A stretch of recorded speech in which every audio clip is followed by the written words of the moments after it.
CM సలహాదారులుగా వేం నరేందర్ రెడ్డి, ప్రభుత్వ అడ్వైజర్లుగా షబ్బీర్ అలీ, హర్కర వేణుగోపాల్. ఢిల్లీలో ప్రభుత్వ ప్రత్యేక ప్రతినిధిగా మల్లు రవిని నియమించిన సర్కార్ అందరికీ కేబినెట్ హోదాతో పదవులు ఇచ్చింది. అంటే ఇక్కడ వేం నరేందర్ రెడ్డి గారు ముఖ్యమంత్రి రేవంత్ రెడ్డి గారికి అత్యంత సన్నిహితులు, మిత్రులు.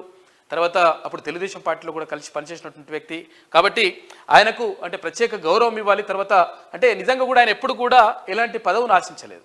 అయితే ఈ నేపథ్యంలో ఆయనకు సీఎం సలహాదారుగా ఆయనని తీసుకున్నట్టుగా కనిపిస్తూ ఉంది. తర్వాత షబ్బీర్ అలీ ఇక్కడ కామారెడ్డి సీటుకు సంబంధించి ఆయనను వదులుకొని తర్వాత ఆయన కూడా ఉన్నాడు కాబట్టి ఆయనను కూడా అంటే ప్రభుత్వానికి సంబంధించి అడ్వైజర్లుగా నియమించుకుంది ఈ ప్రభుత్వం. హర్కర వేణుగోపాల్ కూడా. రాష్ట్ర సర్కార్ 3 ప్రభుత్వ సలహాదారులను ఢిల్లీలో రాష్ట్ర ప్రభుత్వ ప్రత్యేక ప్రతినిధిని నియమించింది. ఈ మేరకు ఆదివారం ఉత్తర్వులు జారీ చేసింది.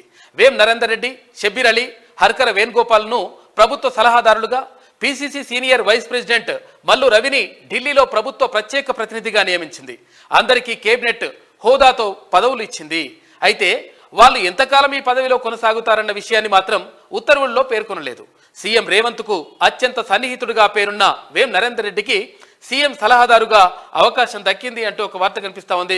మొత్తం మీద ఇక్కడ కొంతమందిని ఇట్లా సెట్ చేస్తూ పోతా ఉంది ప్రభుత్వం. అంటే ఎవరైతే త్యాగం చేసిండ్రో, ఎవరైతే కొంతవరకు అంటే ఇక్కడ సీట్ల విషయంలో కానీ తర్వాత ప్రభుత్వ ఏర్పాటు కోసం ప్రయత్నం చేసిండ్రో వాళ్ళందరికీ కూడా అవకాశాలు ఇస్తూ వెళ్తా ఉన్నారు ముఖ్యమంత్రి రేవంత్ రెడ్డి.